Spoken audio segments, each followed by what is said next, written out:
So here we're going to talk about, do you choose your life, or did you ever choose your life, right? And, you know, this whole process of reincarnation, and, you know, some people saying they tapped into, you know, past lives and past memories and whatnot. See, the whole thing is that you're here right now. I was asked questions like, do I believe in Jesus Christ, or do I believe he was once a man that walked the earth? I'm a physical man walking the earth now, and I am that embodiment of Jesus Christ, okay? Or Lucifer, whatever, you know, polarities you want to believe in. So because I'm experiencing this now, I can say that it once may have happened, but what happened before doesn't really exist. What exists is only what I'm doing right now. So I'll give you an example. There's people who say, do you choose your lives here? People call this a dream state. When you go to bed at night, okay, do you choose your dreams? Do you just go into a dream and you just appear there and you actually think it's a real experience, and it may be very intense up until the moment where you wake up and you're like, oh my goodness, thank goodness it was just a dream. But at that moment you felt it was so real. It was like, wow, I felt like, man, it was a real dream. It even becomes like something we call like lucid dreaming, okay? But you can also choose it in a sense where before you go to bed, you're thinking about something so much, or you process things in your mind so much so that you go into that dream thinking about it, and you actually experience that in your dream. There's people who may work so hard, because this happened to me, where I'm working long hours, and I am in a process where I'm trying to finish a job and whatnot, but I'm so intensified into this job that really isn't real. It's just something happening to me at the moment, that I actually dream that I'm still working, you know? It's happened to me before. So when you start to ask, do you choose your lives, or who you were in your past life? See, the whole thing is that if I fall asleep watching a scary movie, since it was the most what do you call that? The most recent thing I did, and it left such a big impact, or let's say it was something that, you know, kind of shocked me because it was a scary movie, then your mind doesn't know the difference between a real or a fake experience, right? So you go into this dream and you'll experience whatever you experienced in your dream, right? So you now are, because again, you didn't know if it was a real or fake experience. When you watch movies, you're experiencing the movie. So because it was the most recent thing, at whatever frequency you're on, because it was a frequent event, or let's say whatever you've been frequently doing in your past lives may be what you're doing right now at this moment. So if I'm here at this moment and I say, who was I in my past life? Whatever you're doing now, most likely you've always been doing, because of the frequency you've been on, or the frequent times you've been doing it. So you become aware of a pattern and you can change it, right? But it becomes a little hard because the ego is involved, and the ego is the program, creature, or habit as well. Creature is the creation. Creation is already made. So you tap into any frequency based on whatever vibratory state you're at right now. Okay? So to make it simple, and to show you how I kind of see this, as far as what you, if you choose your life, you can become aware of these patterns, change a program, and your dreamlike state may change. However, this whole reincarnation thing, whenever you're dreaming of actual people, right? Which means you're still in this mental realm, still attached to humanity. What you're learning online, as far as like tablets and scriptures and gospels and all these things, you're still looking at these things. When we hear about Anunnaki, when we hear about angels and falling from the sky, we look at them as still aspects of man, but a more evolved or advanced aspect of man. And you put yourself as something lower because you don't have wings and you can't fly, or you weren't next to God, right? So when you start to hear these angels fell from heaven and fell in love with humanity, or females, that's exactly what you are. You're attached to humanity and you're in love with humanity. Doesn't matter how dark side motherfuckers want to be, or how angelic and love and light they want to be. They're in love with humanity. And this is the whole thing, is divorcing yourself from human concepts, or divorcing yourself from all these human ideas, right? That will help you evolve past repeating the same patterns. Why, when you go into a dream, you're still dealing with humans, right? Because if you deal with anything that's not human, you're afraid of it, right? Because it doesn't look human. It looks out of shape. It's not in shape, so it's not part of the fitness industry. It doesn't fit into your reality. Did Jesus Christ once walk the planet? I'm walking the planet now. So if I'm walking the planet now, he once walked the planet. And from your perspective, you can look at it the same exact way. But you fell in love with the human concept of it. Christ is a consciousness. No different than poverty or abundance. It's a consciousness. It's an idea. But once I change my idea or change my mindset, I can experience that reality, right? But if I don't change that that mindset, that pattern, or I don't divorce myself from poverty, how can I be abundant? And the crazy thing is that for you to actually experience that abundance, and you're trying to manifest, you have to become abundant. And some people find it very hard to feel abundant when they're in a poverty mind state or in a poverty situation. So it's hard to fathom or grasp what abundance feels like. So a lot of people try to chase these things rather than attract them because they're in a poverty situation, but they believe in that poverty situation so much, you know?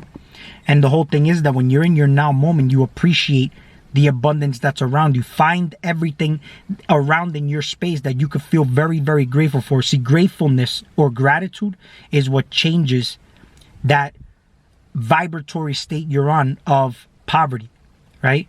So when you start to look at, for example, the human concept of things, the heart space is everything. Neutrality. This dude just literally crawled right through the window and wants to make himself... This is Smoke. What up, Smoke? But yeah, I'm telling you, man, these dudes are something else. So even now, you believe in this reality so much with the collective consciousness that that's what makes you human. Now, when we start to talk about the as above, so below, okay, we start to look at, the world of viruses, let's say, right? There's good viruses and bad viruses. Make that disclaimer. And the viruses are very responsible for the evolution of your species, right? However, these things are not, they're meant for you to evolve your consciousness. See, the whole thing is that when they say it doesn't matter what you fell in love with, let's say if you're a black man and you fell in love with a white woman, or if you fell in love with a black person and you are a white person, like, it's not even about melanin or white or anything like that. The fact is you fell in love with human, right? With a human. So I'll give you an example. Look how real and lifelike these AI characters now look like online. There's people who masturbate to these cartoons. What do you call that? Hentai, I think it's called. Or let's say these 3D art forms of a female that was digitally created by AI, right? There's people who masturbate to that. So in some way, shape, or form, it attracts you, right? So you fall in love with these 3D AI characters. Doesn't matter if it was a black AI character or a white AI character.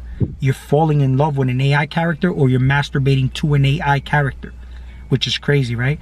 When we look at it from the layer above, which is basically pornography, you're masturbating to another person, but that person's not in your reality, right? But then you get the physical touch. People are meeting each other online more than they are actually physically doing this, right? So right now, this is why when we start to talk about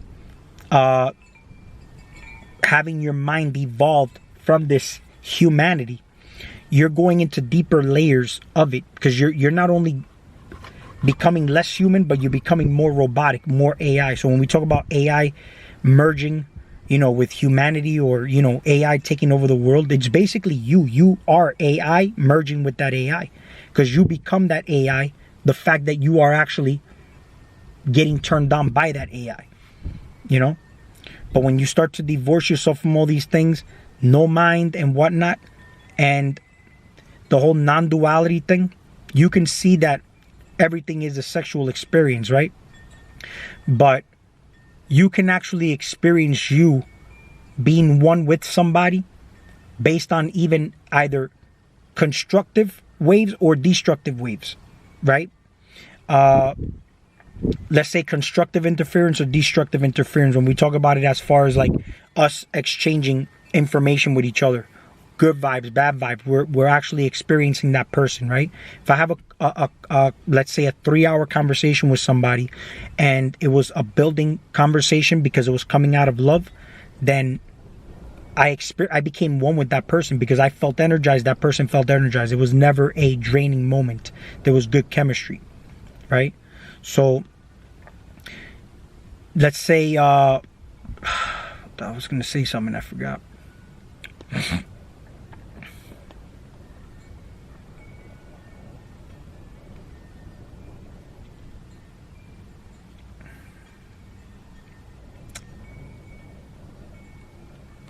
Yeah, and even through, let's say if it was destructive interference, you can still see that that person was still one with you because of, it was an experience, I forgot what I was going to say. I mean, I was looking at the polar opposite of like constructive to destructive, but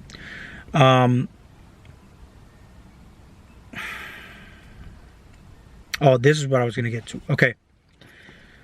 Check this out. So, you know how we talk about some people call each other agents. Oh, that person's an agent. That person's an agent, right? You are actually an agent yourself. You have kids, let's say. If you have kids, right? You have custody of that child, right? And the child comes in here pure, vibrating high, let's say. The child comes in here with his chakras all lit up. Comes in here knowing more about God than you, because I was as close to God as you could possibly get, where a human, an adult, is just basically further and further away from that birth state. They're closer to the death state. But let's say when you're somewhere in the middle, you're kind of in the middle between being furthest away from God to furthest away from meeting God, or furthest away from leaving God to furthest away from meeting God. But you're always God. Just keep that in mind. It's not like I'm just making an example here. So a child basically just left knowing what God is, but it can't express it to you because the body is not mature enough to do so. So we start to pollute this child, right, with indoctrinations and, let's say vaccines and whatnot, not knowing that a child connected to the earth is very good, because I mean, when you look at it from the concept of like a child that plays in dirt is strengthening his immune system, the everything you see outside of you, God is in all things, and they're merging with God, but in a natural state when they're touching the soil, right? So whenever we start to put shoes on a child and start to teach child the intellectual side of this reality, which there's nothing wrong with, you kind of put the child further and further away from its natural state. When you look at a child and the things that they do, they're more authentic and natural than an adult. A child will never lie. A child is not ashamed, is not worried about what other people, see or say about them. But their fears, for example, get passed on by their parents. They come into this planet knowing how to swim like a dolphin. You get what I'm saying? But the fact that the parents are afraid of them drowning or water, they see the child next to the water and they freak out. The kid picks this up and looks at the parents as God. You get what I'm saying? And then they become afraid of the water because they look at the water as danger, not knowing that they were in water the whole time, So, and then you look at it from the sense where, they know all these things. We indoctrinate them. The vaccines that we put on the children is basically injecting to them the artificial form of what the natural virus is. And then we ask, what is a virus? If it's responsible for the evolution of you as a human, there's nothing wrong with the form of a human that you are. See, I love myself, right? I love myself. But then we have to look at that balance between loving yourself so much that you're in love with humanity, that you keep coming back as a human, or you love yourself, but you're not attached to it, which is unconditional love. It's coming from a pure heart space, right? So when you look at it like this, how do you know that the artificial jabs that they put into you are what keeps your spirit asleep, right? Or your God asleep, but keeps your human form online thriving and acting, right? So when we start to look at these stories of like Anu, Enlil, and whatnot, and how one is perceived to have taught humanity that they have power and they have this and they have that, and the other one wanted to keep humanity asleep to some extent, to keep them docile and dormant, to basically be servants to the system. It's the same concept here when we look at it from the viruses coming down and actually helping you to evolve, to fill in that 98% of the junk DNA that you are, to fully become conscious, actualized, and self-realized, to know why you're even here doing on the planet. What are you doing here on the planet, right? But that you're only here aware of your thought form because of that 2%. But you're not able to know why and what your capabilities are, and to be able to actually even come in and out of this body at will. So you're only perceiving to be in a jail cell because you can't come out of body at will. It's just like if you have a jail system and you have a jail cell, right? If you sit and sleep in this jail cell, but you're able to come in and out of it at will, you're not really in a jail, right? It's just a container. But the fact that you got guardians and correctional officers or peace officers that tell you when you can come out, when you can go out to play, let's say in the yard, or when you can go eat and whatnot. They'll serve you your meals, so your freedom is taken away, and it's actually, you're under the custody of the system. That's why they say, oh, this person's in custody after committing that crime. You get judged before a judge, right? And then when you look at a child, you tell a child when he can eat, when he can go play. The child has to ask you, can he go play? You have to go to school, stay there for 8 hours, you know what I'm saying? And they're under your custody, right? So you listen to correctional officers. If you were in jail, you condition your child the same way as if they were in jail. And when they're in school, it's as if they were in jail. So you see how the system keeps you kind of like locked up and programmed as if you were a prisoner, right? Freeing your mind is basically going to come down to freeing your mind from humanity or human concepts. That's ultimate liberation, right? Because how can you actually say you're free, but you're still at the mercy of something? So right now, this goes by layers. As the kid, the person in school, the person in jail, you as an individual are at the mercy of things in your life, right? You have to do things at a certain time, like go to work. You have certain times you got to spend with your family, certain times. But what time do you have to yourself, though? If you are the all, the mind is all, the universe is meant to what? How much time do you dedicate to yourself? And is that even possible? We're under the concept of morality. You brought a child into this existence, right? The God minors. You are a child, but you think that a child is any different than you. You changed your way of doing things. So did you choose your life? Does your child choose its life? There's times where the child comes in here hating its parents. I hate my parents, right? And they run away from home. And when they run away from home, what ends up happening to them, though? If they're not able to take care or sustain themselves on their own, what happens? All due to the limitations of the body at that age, though. As an adult, some people try to escape the matrix or escape the system, right? At once upon a time, we said we lived at a certain, to be like 120 or even more, thousands of years, let's say. How do you know that this level of maturity wasn't needed to become self-actualized and self-realized? So when we start to talk about, let's say, capping the telomeres, the chromosomes with telomeres and whatnot, How do you know? You don't know what these things are. You're still told about these things. You don't see your chromosomes anywhere. You've been told this shit. How do you know they're not ideas and you're creating it and you believe in it so much the same way you've been told about history in your world, and you are here as an individual now based on what you've been told about your history? There's so many people who associate with Black History Month, where there's one individual said you can't deny Black history. What the fuck you mean you can't deny Black history? You know? So you leave a form of like an idea of a physical slavery to be in a mental slavery, you know? And what is freeing the mind? Freeing the mind is being free from humanity, right? Free of humanity. But it doesn't mean you kill your ego. You'll have this experience, right? Matter of fact, sometimes even catering to the ego helps your consciousness to some extent. I'm gonna have to make that in another video.